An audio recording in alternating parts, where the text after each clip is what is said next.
Let me start just by asking you, why are you doing this interview with me?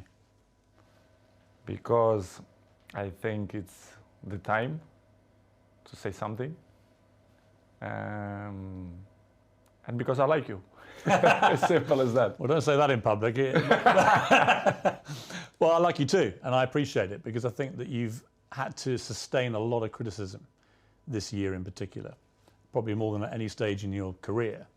And I think it's time to set the record straight and to clear up a few things, not least, I suspect, for the fans of Manchester United. You must be wondering what the hell's been going on.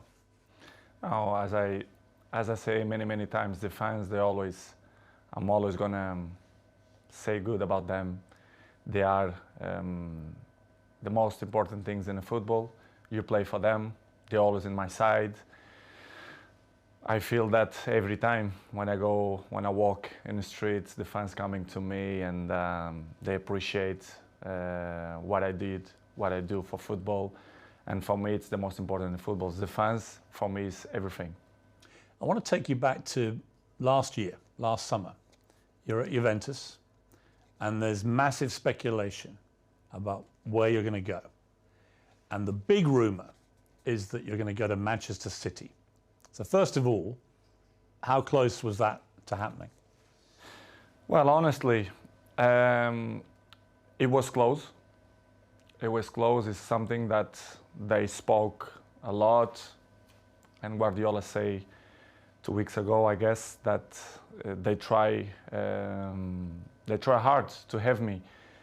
But as you know, as my history in Manchester United, your heart, your feeling, the history that you did before make the difference. And of course, as well, Sir Alex Ferguson. So I was surprised in the same way, but it was conscious decision because the heart speaking loud in that moment. You were a Manchester United legend. So when you say your heart led you, it's because of that, the history you had with the club and the relationship you maintained with Sir Alex, with the fans. I think it was the key. It was the difference in that moment. But I cannot be loyal if I will say that Manchester City wasn't close. But I think I did conscious decision. I don't regret at some point.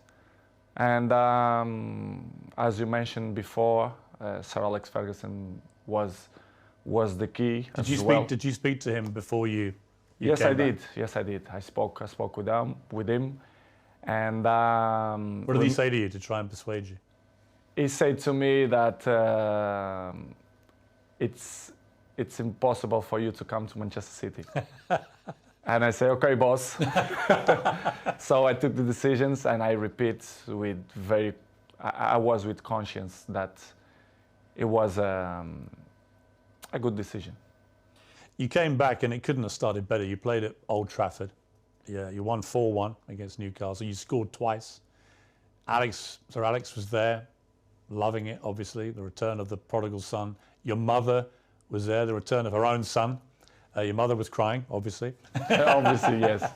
But what a comeback. How did that feel that day when you came off the pitch? Well, that feeling was amazing, but not only the day of the game. I felt before the week before that everything changed. The world speak about me, Cristiano, back home, back where they belong. So it was a special moment to be back to Manchester United, to perform for our fans, and of course to score 2 goals was the best welcome that I received in Old Trafford. It was a memorable day and unbelievable day too. The Viva Ronaldo chant went up? Yes, Viva Ronaldo. You like hearing that? Be back, of course I did. Yeah. As I told you before, the fans for me, they are everything. 2 things happened, I think, within 24 hours of you re-signing for United.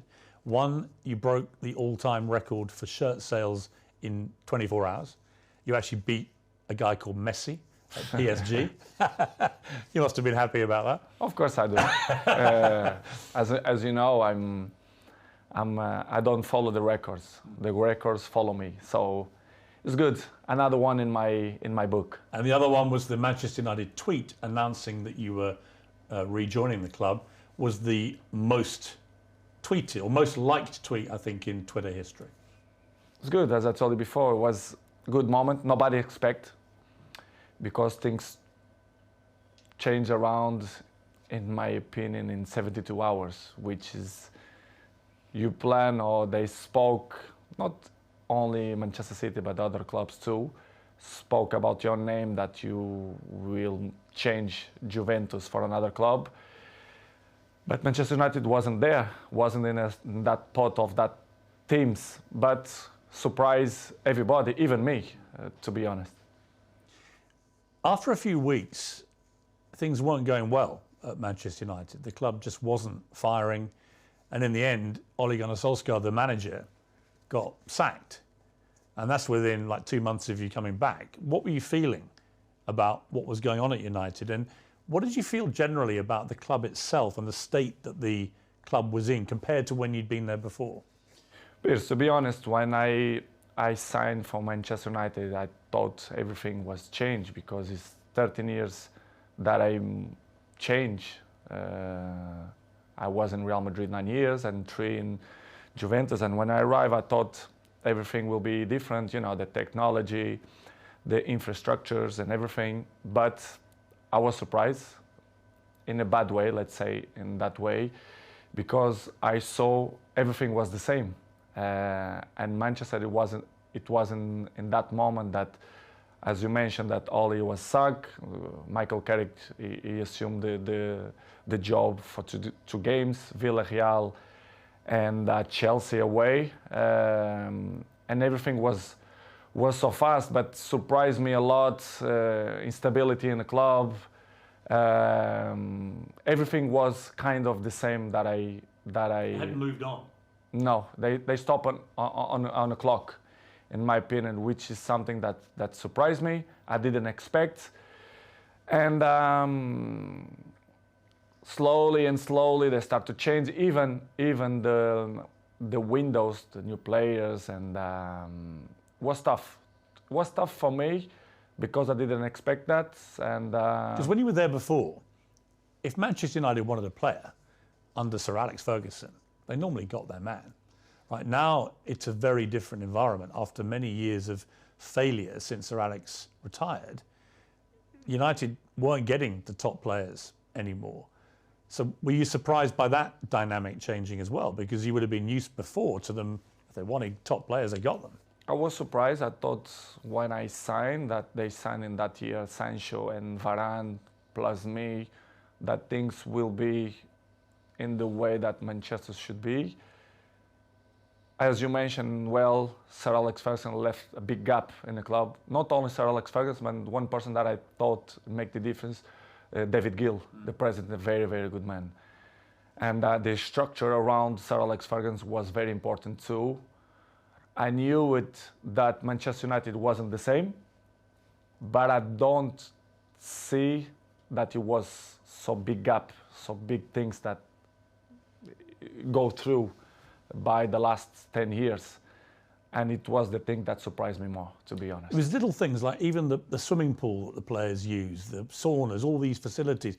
Nothing had changed since you'd left in 2009. Nothing changed. Surprisingly, not only the pool, the jacuzzi, even the gym. Even some points, the technology, the kitchen, the chefs, which is I appreciate, lovely persons. They stop in a time which it surprised me a lot. I thought I will see different things, as I mentioned before, technology, infrastructure. But unfortunately, we see many things that I'm used to see when I was 20, 21, 23. So surprised me a lot. You'd also, of course, as you said, you'd been at Real Madrid and Juventus, where you saw them moving all the time to progress with technology, the latest thing, to improve performance levels. So you were able to compare what you'd experienced there with what was not happening at United. In United, the progress was zero, in my opinion. To compare with Real Madrid and even Juventus, that they follow the recent world. So the technology, especially the terms of training, nutrition, and conditions of eat properly and to recover better than before, surprised me. Manchester right now, to compare with that club, I think it's behind, in my opinion, which is something that surprised me. A club with this dimension should be in the top of the tree, in my opinion, and they are not. Unfortunately, they are not in that level, but I hope the next years they can reach to be in a top level. When you look at, I mean, United have had some of the best managers in the world follow Sir Alex Ferguson, and they've all been relative failures compared to other stages of their careers. Do you think that partly that's down to the structural element of this, that there just isn't the support that top managers need? I don't know what's going on, but since the Sir Alex Ferguson left, I saw not evolution in the club. The progress was zero. For example, you have an interesting point that how the club as Manchester United, after suck Ole, they bring sport directive Ralph Rangnick, which is something that nobody understands. This guy is not even a coach. A bigger club like Manchester United bring sport directive, surprised not only me but all the world. You know. Well, it was a ridiculous decision, wasn't it? Of course, in my opinion, you have to be honest. If you're not even a coach, how are you gonna be the boss of Manchester United? It's something that I should see that Manchester is not followed not the right way to reach successful like other teams, like for example Liverpool or Manchester City, Chelsea. They are one step behind or two because of this kind of mistakes. In my opinion, they should improve and change probably the staff or the people, the directives or presidents. I don't know who is the problem there, but did it show a lack of ambition to you when they replaced Ole Gunnar Solskjaer, who a lot of fans liked, but he obviously wasn't delivering the big titles that United wanted and were used to. But to appoint someone like Ralph Rangnick, I mean, I'd never heard of him. And I'm thinking if had you heard of him? No, of course not. You'd never heard of this guy? Nobody, and the people who I speak, nobody knew it. Who is him? And suddenly did you call him the boss? Of course, I respect. We have to call because he assumed the job. Regardless, all the coaches that I had in my career, I call them boss because if they assume the job, we have to call in that way. But in the end, deep inside me, I never saw him as a boss because I saw some points that I never agreed, and he stopped in the time as well. Because if you're not being a coach, the next 5 years, you're gonna lost the identity to be a coach. So surprised me a lot. But in the same way, don't surprise me a lot because if you see the structures, they keep it the same. So the coaches didn't surprise me, but was a tough moment. What was extraordinary was very quickly after Rangnick took over, he started briefing journalists that you weren't pressing enough and that maybe it would be a good idea if you moved on from the club. And I'm like, who is this guy? And why is he saying this to the man who's scoring the goals?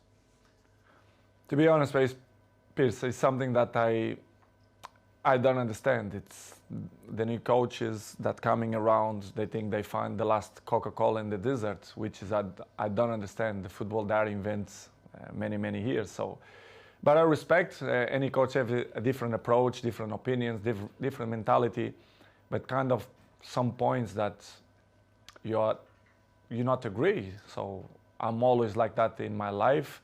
I'm always been beside the best coaches in the world, Zidane, Ancelotti, Mourinho, Fernando Santos, Allegri.